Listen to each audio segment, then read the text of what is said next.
A primeira pergunta, Léo, vai lá na pensenologia, aliás, na pensenologia, na 16ª linha.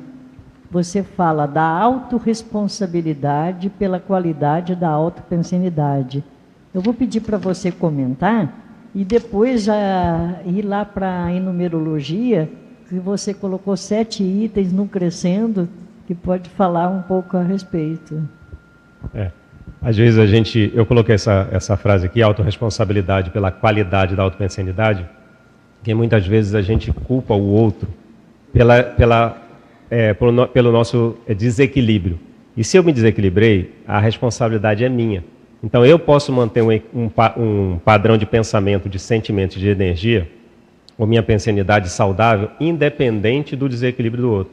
Independente se o outro é grosseiro, independente se o outro é infeliz num comentário, independente se o outro vai te apertar naquele pontinho, naquela ferida. A gente normalmente se desequilibra. E a gente precisa usar esses cenários e essas consciências, que às vezes são consciências boas, naquele momento ela está lá assediada ou teve algum problema, a gente precisa usar como um treino. A gente precisa treinar se manter equilibrado e homeostático, independente da postura da outra pessoa. Senão a gente vai ser refém dos outros o tempo inteiro. Isso não faz sentido. E a gente vive num planeta hoje que o planeta não está tão saudável assim. Tem muita patologia, muito desequilíbrio. A maioria das pessoas, elas não estão bem. Elas estão com N problemas, e o problema não é ter problema, porque o problema é meio de crescimento íntimo quando a gente dá conta dele.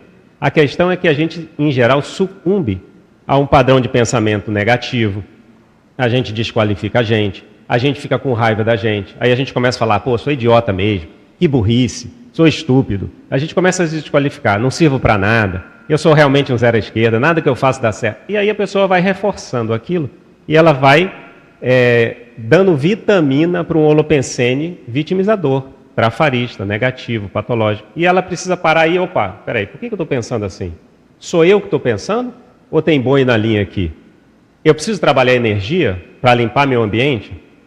Eu preciso sentar para estudar sobre ser mais positivo ou mais traforista? Para eu ir desconstruindo essa ideia negativa e eu ir qualificando meu padrão de pensamento, minha autopensenidade? Então, é possível a gente fazer qualquer virada na nossa vida, mas vai depender desse esforço íntimo. Não tem virada grande, em alto nível, sem esforço íntimo. E às vezes a gente não quer sentar para ler, para estudar, para ler um livro. Há um tempo atrás eu conheci uma pessoa que ela não tinha lido um livro. E ela tinha mais ou menos ali uns 35, 36 anos. E ela falava assim, não gosto muito de ler, acho que eu perco aqui a atenção e não consigo e tudo mais. E aí a proposta foi que a pessoa fosse trabalhando isso. Rapidamente ela passou a ler e ler bastante hoje, em um curto espaço de tempo. Então, assim, tudo que a gente quer melhorar vai ter esforço, vai dar trabalho. A questão é se a gente vai pagar o preço dessa automelhoria. Então, qualificar a pensenidade faz parte do serviço nessa vida intrafísica. Se a gente melhora a nossa média de pensamentos, a gente melhora nosso pós-dessoma, né? Quando a gente já tiver dessa condição para melhor, vou chamar assim.